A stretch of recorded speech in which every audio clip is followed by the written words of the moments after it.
So welcome everyone to the Personal Statements webinar for this afternoon. I'm Adam Stockley, I'm Student Recruitment Coordinator. So my usual job, when obviously we're not in lockdown, is I guide students in England and Northern Ireland. So I'm usually in England and Northern Ireland when, when I'm out on the road. Today I've got two of my colleagues with me, so I'll let them introduce themselves, starting with Kirsty. Hi, my name's Kirsty. I'm also a Student Recruitment Coordinator with UWS. A bit like Adam, he's got his own regions. My region is Scotland, so you'll find me in all the schools' careers events and any presentations at your school as well. It'll be me that'll be posting those for you. Hi, my name's Kaylee. I am also a Student Recruitment Coordinator, a bit like my colleagues. I also look after Scotland, but a bit different to Kirsty, I look after college entrance. So if you're applying directly from college to an advanced entry point at university, then I'll take care of that. And I'm usually out and about at different colleges throughout the country. Fantastic. Okay, so before we start on the webinar, we're just going to go through how you can interact with us. So Kirsty and Kaylee will be looking at the question and answers parts of the webinar. So I'll go through how you can ask a question, and Kirsty and Kaylee can answer it throughout the presentation whilst I am speaking. So you might have used Zoom in a more kind of personal aspect, maybe a quiz with your mates, but today we're using it as a webinar. So we've got the host and the panelists, and everyone else is a participant. So at the bottom you have three options. You have the chat, where you can, there'll be a few instances where you can interact with some activities I've sorted out. So you can use that to answer the questions there.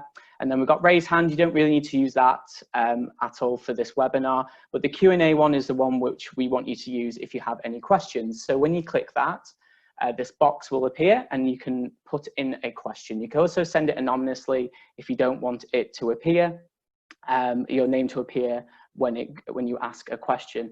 And like I said, Kirsty and Kaylee will be answering that throughout the webinar, so feel free to ask any questions and they'll answer it in the background there. And the questions will appear on the Q&A tab, so you can view the questions and see what the answers are to them as well. Also, we will be recording this session, so obviously with anyone who's missed it, and also we'll be captioning it to make sure it's accessible to all. So usually this will take around a week, just under a week, but we'll be hopefully live by next week and everyone can view it. And I will forward this onto your teachers and advisors if they want to send it to anyone else. So before we get started on the personal statements aspect, we're going to be looking a bit about UWS. So the University of the West of Scotland has 5 campuses, 4 in the west of Scotland, as you can imagine. So Glasgow is our hub city, so we have a campus at Paisley, which is around 10 minutes away from Glasgow. You've got one at Ayr, which is in the west coast, and then we have the brand spanking new Lanarkshire campus, which only opened in 2018, which is around 45 minutes away from Glasgow. And then we have Dumfries, which is near the English border. And also we have a London campus, which is more focused on postgraduate and master's degrees. So you obviously can have a look at that after you graduate. So some of the facts around UWS is that we have fantastic employment rate at 96%. We have a fantastic student support team, practical experiences options, including work placements and study abroad opportunities, 60 plus undergraduate courses, and majority of these courses are professionally recognized. So let's get started on personal statements. So this webinar is to really provide you with a solid foundation of starting your personal statement when you go on to doing your UCAS application. So this is what we'll be covering throughout the webinar. So what is a personal statement? So we'll be looking at the UCAS application process, a bit about personal statements, what to include and what to avoid, a basic structure of a personal statement. So there's not like a structure which everyone uses. Every person may have a different structure to their personal statement, but I'm going to give you one which is easy to follow and give you a really solid foundation. We have the STAR method, which we'll be going through to really find the skills which you're good at and then back it up with evidence using the STAR method. And then any final tips and tricks to really help with your personal statement. So first question is, what is a personal statement? Well, first we're going to look at the UCAS application process. So looking at each sections of when you come to sign up to UCAS.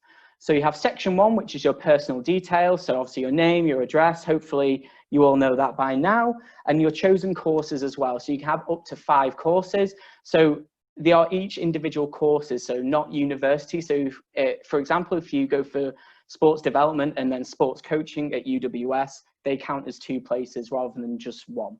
And up to 4 if you are doing what I call the big 3. So if you're interested in dentistry, medicine, or veterinary science, they have a longer process. So their UCAS deadline is usually in October rather than January for everyone else. They have interview processes and other like exams as well. So if you're unsuccessful in all of them, so if you have 4 for dentistry and maybe 1 for another one, which is in the same area, it gives you that backup if you are unsuccessful on the interview processes for them. So section 2 is your past education, your grades achieved from there. So like your hires and also your GCSEs, and then your employment if you have any at all. So like a part-time job or work experience placement, etc. So section 3 is the personal statement, which is the most important section, of course. But also you have section 4, which is your reference from your teacher or advisor. So obviously make sure you're on your best behavior and doing your best at school or college to make sure you have a fantastic reference from your teacher or advisor, because this comes right next to your personal statement. So like I said, the biggest and most important section of the UCAS application form. So it's around 47 lines, which is around 1 side of A4 paper. So there's not a lot to work with. So you have to make sure that it's structured really well and you have enough content for the main body, and then obviously the introduction and conclusion as well. So UCAS say around personal statements are around 75% on the interest of your course, so why you're interested in the course, and then 25% about your extracurricular activities. So what do you do for fun? Because obviously you're there to get a degree, you're obviously there to go to university and get that, but also, you know, you're there to mature as an individual and try new things as well. And personal statements can be used in borderline cases. So what I mean is that if you are maybe a grade below the entry requirements, if you have a really strong personal statement, universities can still let you in on that course. So having a strong personal statement is extremely important. So here are some things to include. So throughout the webinar, I'll be going through a lot more of these, but these are kind of the obvious ones. So why you want to study the courses you have chosen, what is the motivation for you undertaking the course, a clear understanding of the subject, and then any relevant experience that links back to the course. Now, this is something I'll be reiterating throughout the webinar, is that you need to make sure that everything you talk about relates back to the course. If you're talking about something that has nothing to do with, you know, geography, for example, if you're applying for that, you don't use it, because it'll just waste a lot of space and the person who's reading it will, you know, it's not relevant to the course. So they will think, why has that person put that in there? And then also, like I said, put in something about your hobbies and interests. So you got that 25% to use there. So here are some things to avoid. And at the end of the webinar, I'll have some examples of things to avoid and what pitfalls students always kind of fall into, so how to avoid them as well. So don't include any information that is already on your UCAS application. It's there, they don't need to see it again, and also it wastes a lot of space. So don't be negative, you're there to show your strengths, so don't show your weaknesses, you're there to show your strongest points, and then see how you can help on your weaknesses and improve them over the course of of your university life. And then don't name any university you're applying for. It's a generic personal statement. You're applying for the course rather than the university. So make sure you don't need to mention that, because it's already there on the application form as well. And this is one which I think is quite important. Don't overuse cliche words. So you'll find a lot of things saying, I'm really passionate about this ever since I was a child, or I'm fascinated by this and that. And it's good to use these words every now and then, but a lot of people overuse them. And then obviously it becomes a lot of repetition around your personal statement. Remember, it's personal. It's a personal statement for a reason. So do not plagiarize another personal statement, because now universities have plagiarism software which can detect similar statements. So statements like, you know, I have an interest in this, that, and the other. That's fine, because that's, you know, that's a similar statement in every personal statement. But when big blocks of text are copied from an online source or from another personal statement, they can point that out. And obviously this will hurt your chances of getting into any university. So just don't do it. So basic structure of a personal statement. And as I've mentioned, there's not a structure which everyone uses, but I think this kind of four sectioned structure will really help you begin a strong personal statement. So first, you can probably guess, is the introduction. And then number 2 is what you've done that makes you suitable for the course that you're applying for. And then number 3 is what else have you done? And then number 4 is obviously the conclusion. So I will be going deeper into all of these, providing examples as well. And there will be a bit of a reading activity just to obviously see if you can notice what the strengths are in some of the paragraphs and some of the examples which I'm providing. So first one, introduction. So keep this paragraph short and sweet. Keep it to around 4 lines at the most, I would say. And then this section should tell the reader why you're interested in the course, and then provide some initial reasons for pursuing the course. So obviously, you don't need to provide a lot of, you know, all the information just in the first bit, just maybe 1 or 2 lines about why you're interested, and then it gets to the point quickly, which some of the best statements do have. And then don't include sentences like I'm applying to UWS, Liverpool University, because they're already provided. I'm currently studying business at college. That's already in your UCAS application form in your section 2, where you've put in what you are studying at the moment. And then you don't need to put I'm currently at the City of Glasgow College, because we already know that. So that's what you need to avoid, and don't use sentences like that. So I'm going to give you a quick example. So I'm going to give you just about 10 seconds just to read this very quickly. And I want you to think of what like the strongest points are in this introduction paragraph. So I'll just give you around 15 seconds just to have a look at that.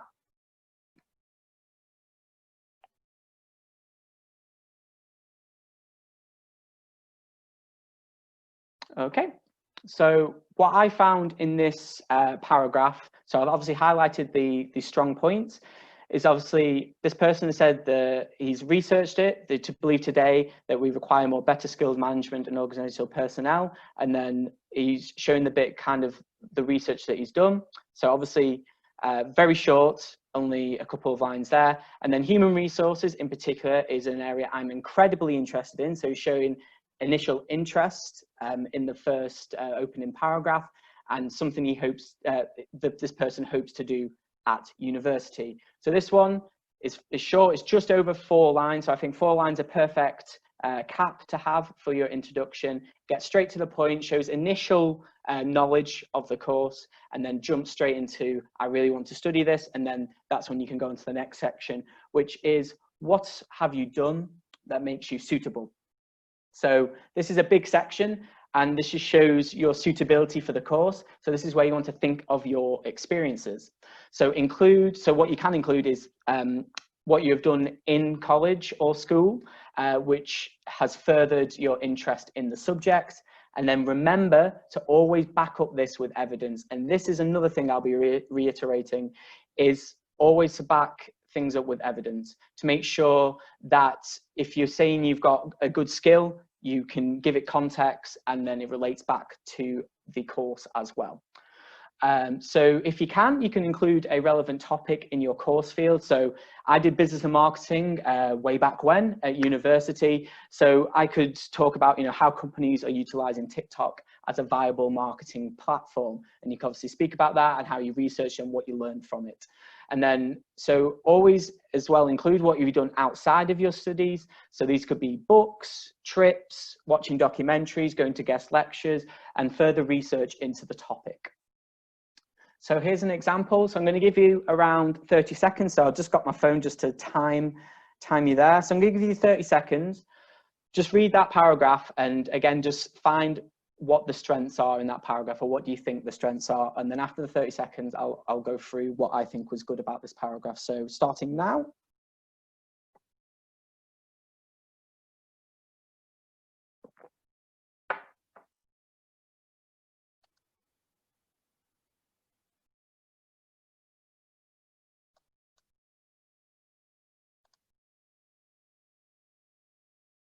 Okay, just 5 seconds left. Okay, so what I found, when that works, there we go.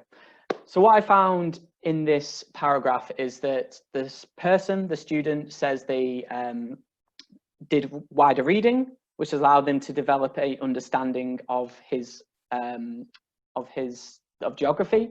So you can say what they've done. So they've recently explored the causes and effects and the management of Hurricane Katrina.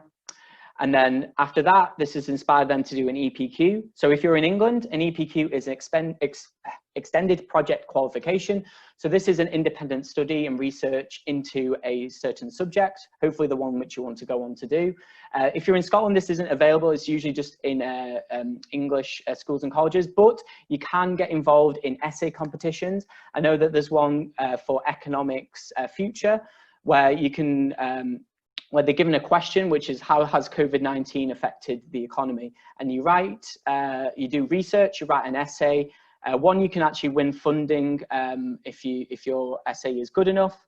But the most important thing is that you can put this in your personal statement. You can say, I submitted an essay to an essay competition. I did this research, I found out this, and this is how it relates back to the course. So that's one thing you can do. And obviously you can do essay competitions all around the UK. And then this person as well has shown that they've enabled them to expand their research literacy and time management skills to prepare them for university. So they're showing the skills which they're going to kind of improve on for when they come to university by doing their further research, which is applicable to geography because there's a lot of research and there's a lot of time management as well. So other section is what else have you done? So in this section, you want to show off some of your strongest skills and then how they relate to the course. So you have transferable skills, which you might not realize.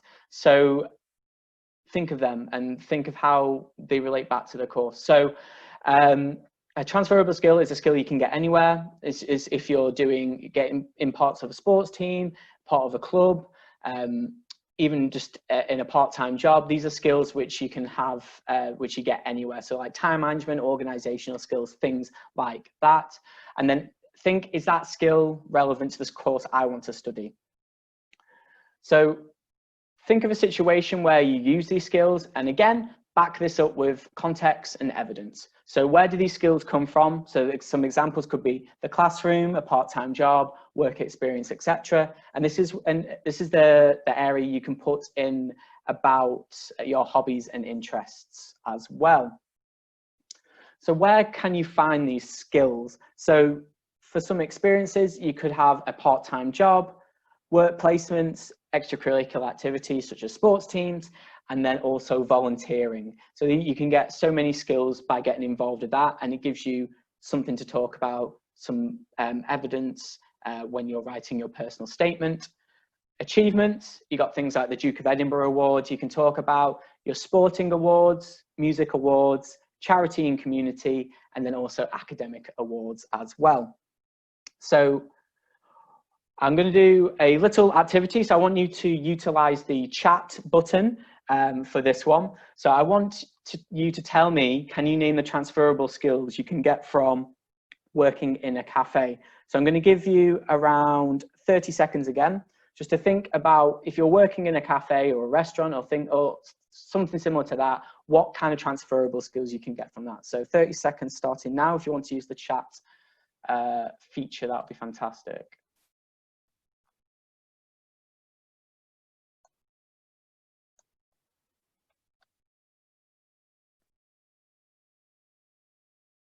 Fantastic. So we've got a lot of replies so far, which is great. We've got about 10 more seconds, sorry.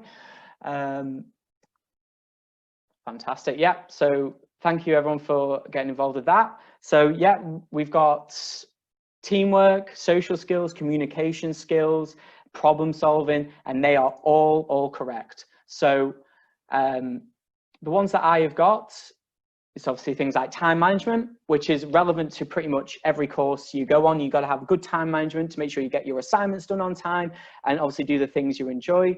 You've got things like money management, because obviously you're getting a wage, you can use that money as you want. So in finance kind of degrees, obviously like accounting and finance, or having money management is really beneficial. Customer service, which a lot of people mentioned. So obviously you're making sure everyone has a positive customer service experience, which is relevant to a lot of courses, especially in business and marketing, etc. Communication skills, extremely important, especially when you have to go to obviously interviews and things like that. And then position of responsibility. So obviously you've been employed to do that job, so you've got responsibility to do that job to the best of your ability. So for the second one, so get on the chat once more. So what skills can you get from a sports team? So that's a lovely picture of the UWS volleyball team there. So I'm going to give you I'll give you about 20 seconds because a lot of people have already started answering already. So let's just start now.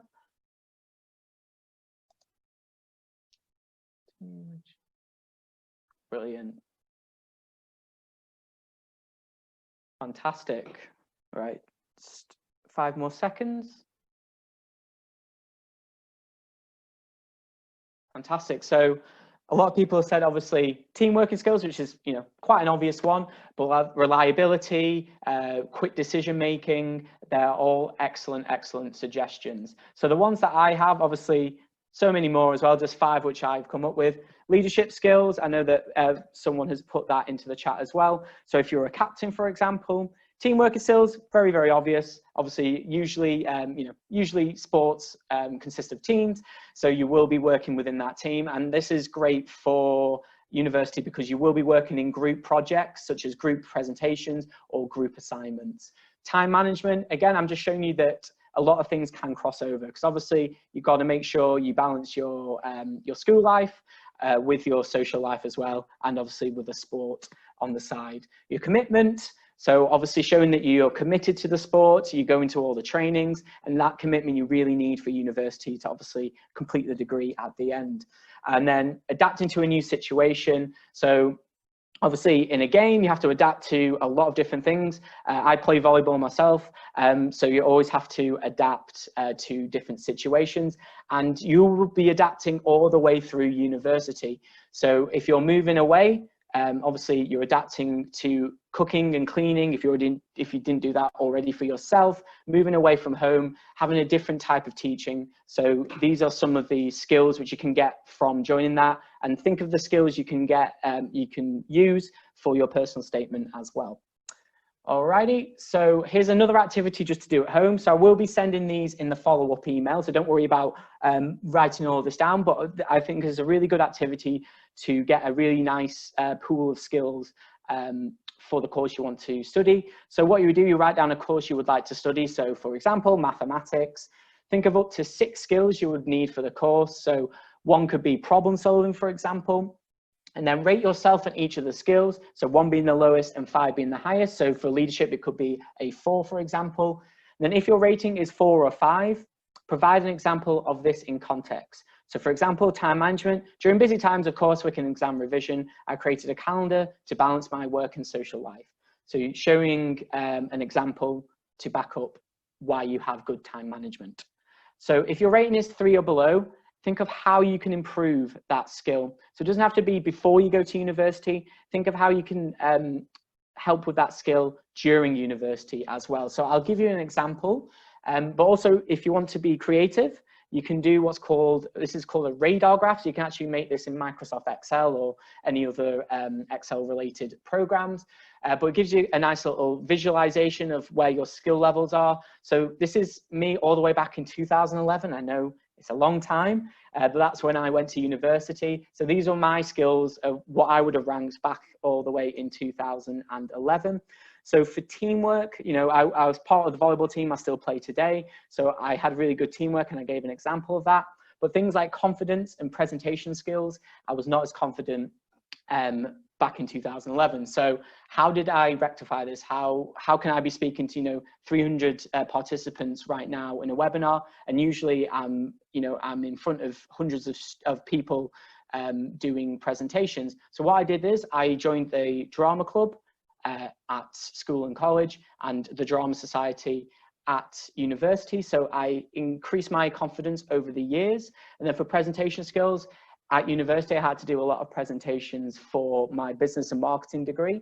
So that helped me along the way. And also there's things like workshops you can go to at university, which can help you with each of your skills. So when you've graduated, you're really confident in your skills when going for your dream job. So for an example of, what else have you done? So again, I'm just going to give you 30 seconds just to read through this. I know it's a bit wordy, this one, but I want you to read through and think about what I've been saying and see if you can highlight what's good about this paragraph here. So again, I'll just time you on my phone very quickly. So 30 seconds starting now.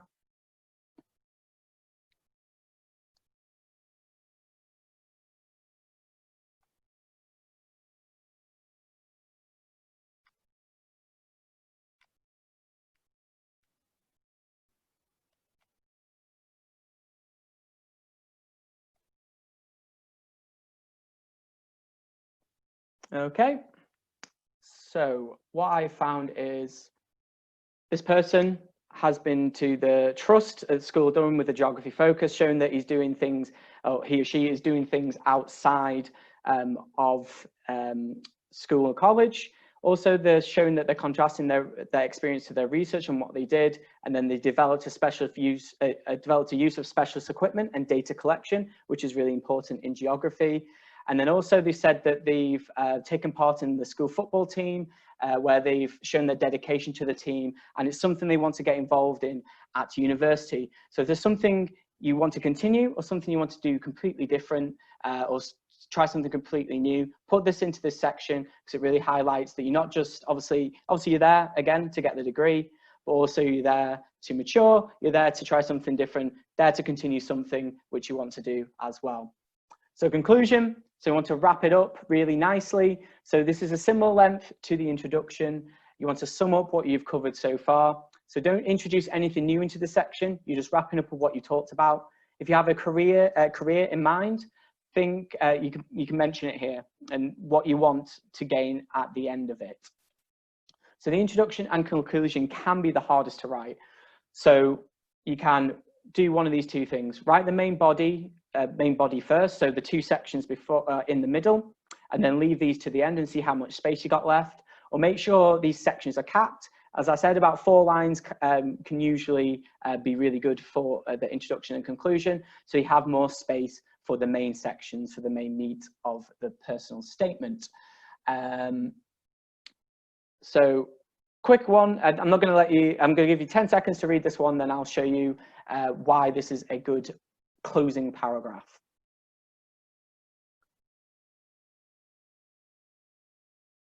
Okay. Great. So this person, say that they're really excited starting the degree, again, showing your enthusiasm, your motivation, and they look forward to furthering their knowledge of the subject. And then they believe that a degree can give them the, what they want to do at the end of it, which is pursue a career in criminal justice. So think about, what you want to do at the end, if there is anything you want to do. If you don't have an idea, just say, I'm looking forward to furthering my knowledge, maybe doing a work experience to see what I want to do at the end of my degree. But show that you're excited, and then wrap it up really nicely. So what I like about this as well, it's only 4 lines, so it's 3.5. So it's short, it's sweet, it gets to the point. So now I'm going to go through the STAR method. So the STAR method is a really good method to give you a lot of ammo, so to speak. So you'll have a pool of skills, and then you can use that in your personal statement, but you can also use this in things like interviews as well. So first is the situation. So think of a situation where you used a skill. When was it? And where was it? So the task, what was the task that you undertook? How long did you have to complete it? And was it in a group? Action, so this is the biggest part of the presentation, of the STAR method. So what actions did you do to progress the task? And then remember to use I and not we if it's in a group, because you're showing what you did, not what your group did or anyone else has done. And then the results, what was the result? Was it positive or negative result? Could anything have been done differently? So this is where you kind of reflect. So here's an example. So this is an example I would have used when I was applying for my business and marketing degree. So in my business studies class in college, for a part of my coursework, I would work as part of a group for a presentation. So I'm showing the situation, I'm showing what the task is next. The task was a 10-minute presentation on economies of scale, and I was in a group with 4 classmates. And then the action is I took leadership of the group, so showing your leadership skills, and then delegation, and delegated research tasks, giving everyone a fair amount. For my research, so again using my and not we or our, I manage my time effectively by creating a schedule to get the work done on time. So showing the time management and giving evidence for it as well. The result, the teacher was impressed by the presentation and the organization. In the end, I received a fantastic grade. So that's a positive result from what the actions, what actions you did. Okay, so this is another activity which is going to be included in the follow-up email. But again, this is a really good one to get a pool of different skills. So the worksheet will contain each one of the STAR section with a brief example for each one.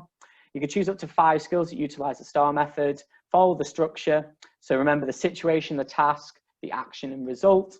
And then at the end, you'll have some strong examples to use for your personal statement. So if you do this over summer, when you come to write in your personal statement come September, October time, you'll have a good amount of examples which you can use for your personal statement. So like I said, I wanted to show what things to avoid, but give examples for it, because a lot of students do fall into these same pitfalls, and I want you to avoid them. So for this one, I want you to tell me why this is wrong. So my skills include teamwork, time management, problem solving skills, leadership, and more. So what's wrong with that? So give you about 15 seconds again, put in the chat what's wrong about this. Why should you avoid this?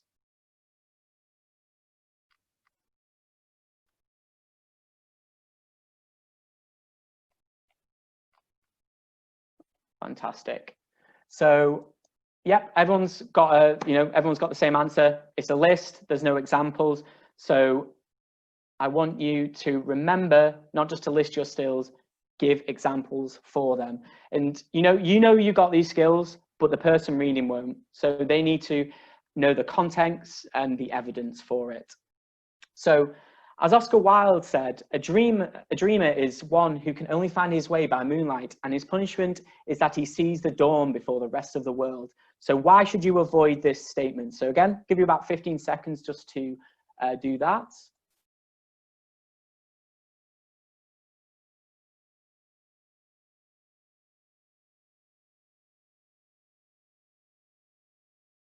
Yep, fantastic, everyone. Yep. So essentially, yeah, it's not personal enough. There's no context to it. It uses a lot of space.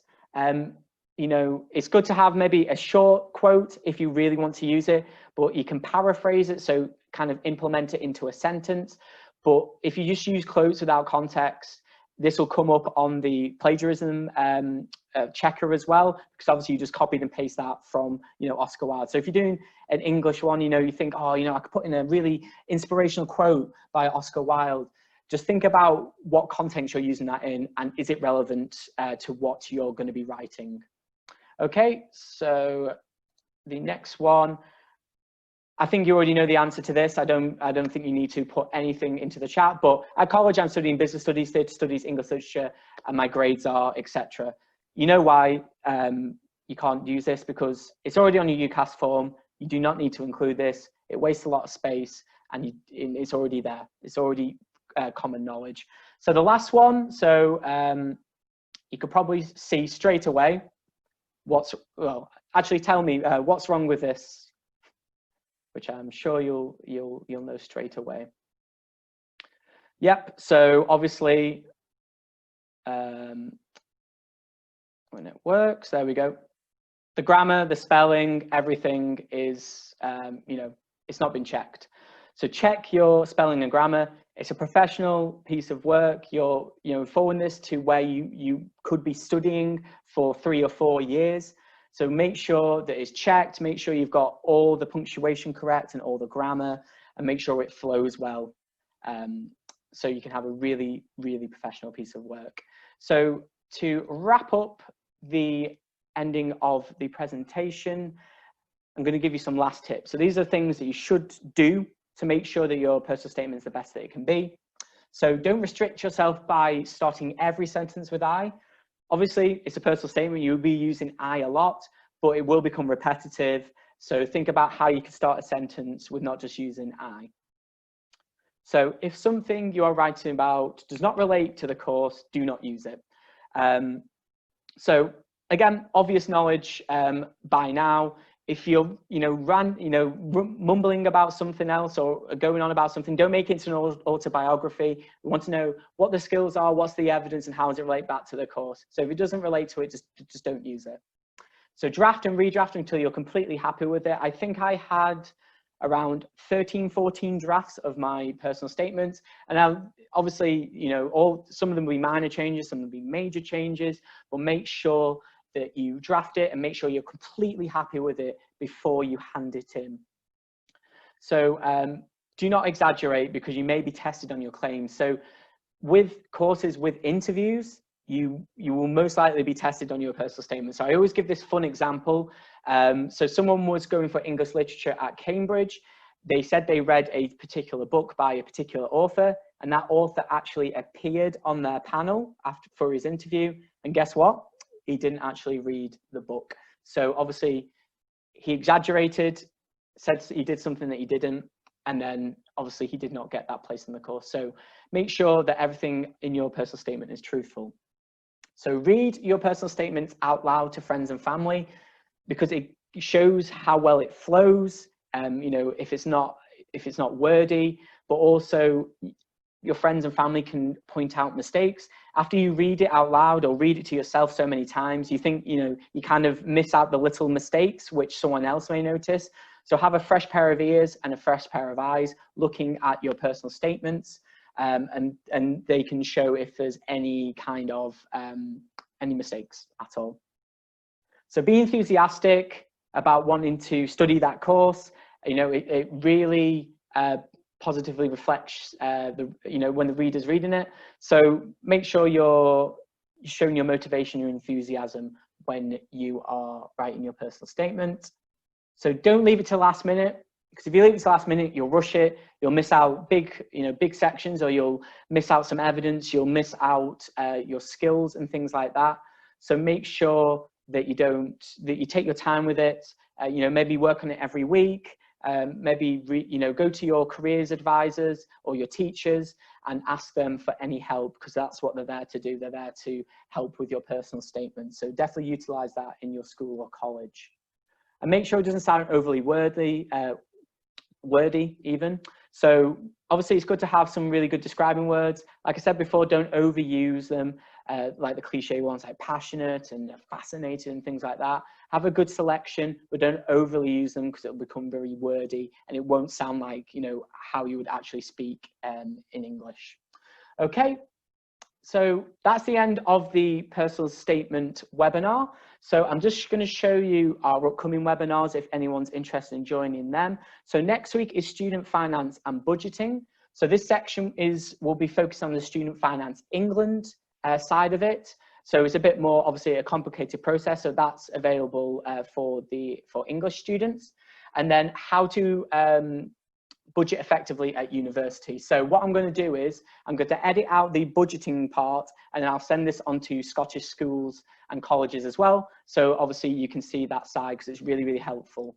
So the last Wednesday of June, the 24th, is enhancing employability, and that's open for everyone. So this will show you the advantage of getting involved at university. So after you graduate, you can say, I've not just got a degree, I've also got this, that, and the other. And it can really help you when you go for jobs after you graduate. And then I'm going to tell you about what's going to be included in the follow-up email. So obviously, alongside the upcoming webinar registration links, which I'll send, and the activities for the worksheets.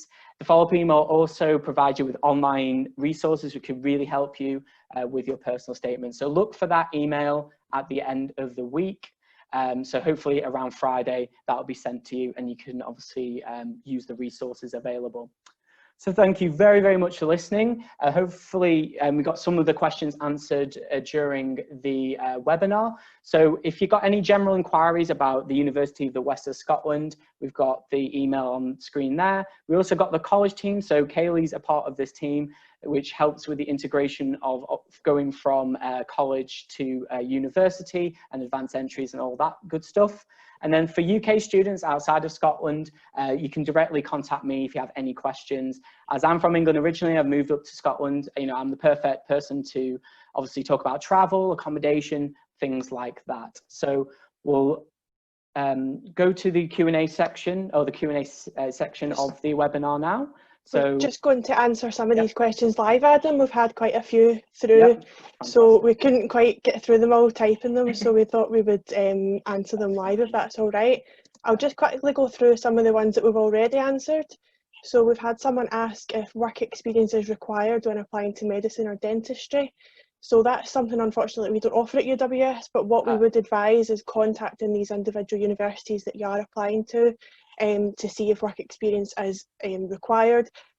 I do imagine it will be required. If not, it would strengthen your application, obviously. For I that can as just well. add on to that, just with medicine and dentistry. So even if it, for medicine, for example, if it's not something like a hospital or things like that, anything kind of relating to working with patients, with older people, volunteering, any care work, any care work and things like that can really help. And with dentistry, you know, again, do ask the, you know, maybe your local dentist, things like that. They can either just kind of observe and things like that, so that can really help with it. But they do look for that because obviously they want the strongest applicants for them courses. Okay. Right, okay, and someone's just not sure what course they want to study at all. Where could they find more information? So what we've said is you can check online. So there is a really useful resource that Skills Development Scotland offer. There will be something similar for English and Northern Ireland students as well. But if you're in Scotland, if you go to myworldofwork.co.uk, there's some really good quizzes and things where you can find out more about your interests and what kind of courses and careers that's related to. You can also, you should be able to access a careers advisor through your school or through your college as well. So you should be able to speak to maybe your guidance teacher or pastoral care teacher about that. And also we would encourage you to attend open days at any universities you might be interested in. A lot of them will be virtual this year, so just keep an eye out on social media for that. And you can also request prospectuses from any universities or colleges that you might be interested in, where you can get some ideas of different courses that you can study. So I'm just going to fire through these because there's quite a lot, so we'll be here for quite some time if we go through them for too long.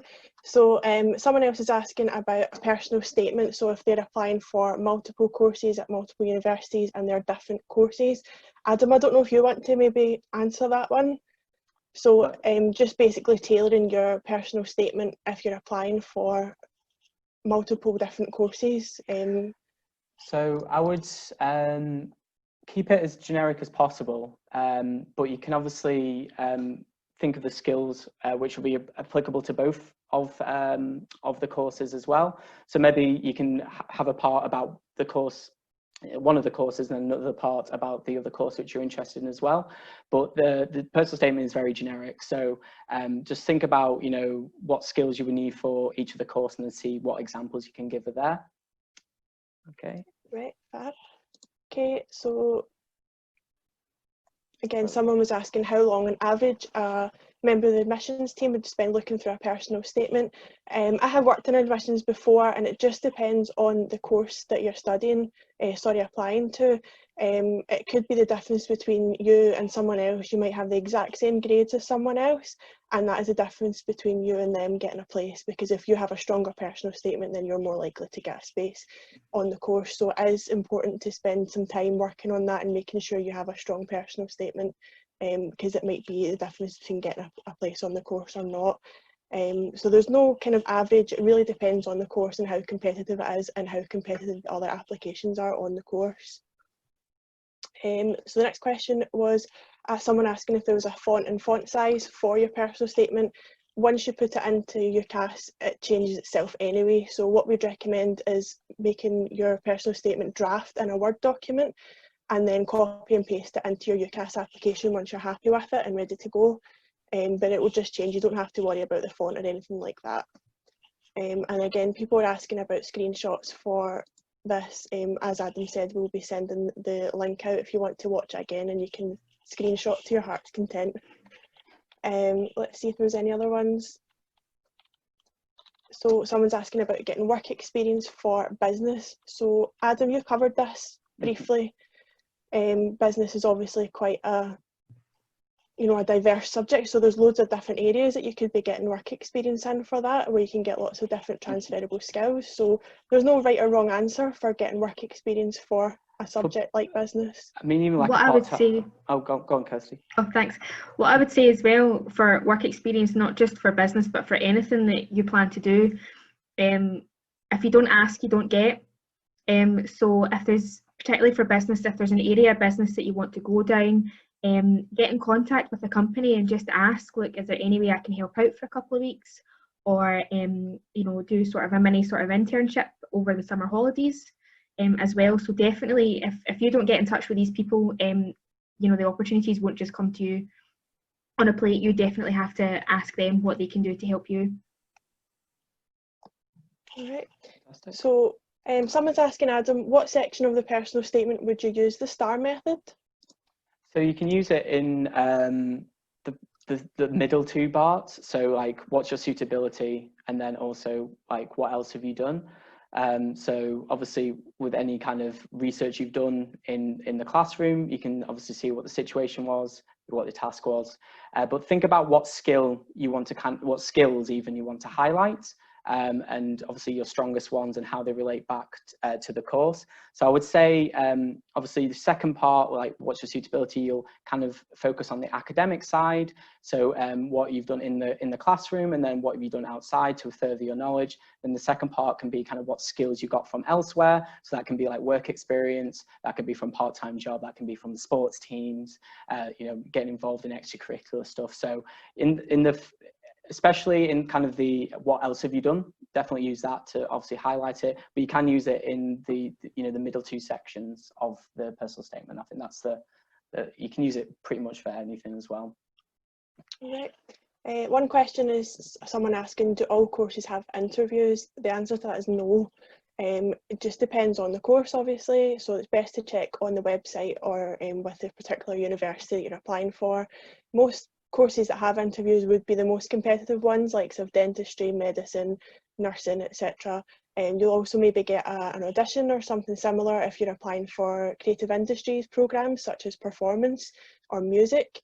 That's something to think about, but they all vary, so you're better just to check with the university that you're applying to see what the process is for that. Right. I think most of the questions that have been asked here we've covered. I think we've covered most of them. If you do think that your question's not been answered, you can obviously get in touch with us if you want more information as well, so the details are there. Okay. Fantastic. So is there any more that's come through, or? There's quite a lot there, but they do look like they've all Cool. been kind of covered, so Fantastic. yeah. So yeah, great. So yeah, if you guys have any more questions at all, the emails are on the screen there. So just send us that, when you want to. So like I said, this will be recorded and will be, we'll put captions on it to make it accessible as possible. So hopefully by next week, this recording will be available, and I'll ask teachers and advisors and if they want the recording, and obviously you can forward that on to yourselves, and obviously students who have missed it as well. And look out for the follow-up email, which will have all the online resources, which will help you with your personal statement as well. So thank you again for taking a good nearly an hour out of your afternoon to join us for our personal statements webinar. So I hope to see you on the upcoming webinars, and have a fantastic day. So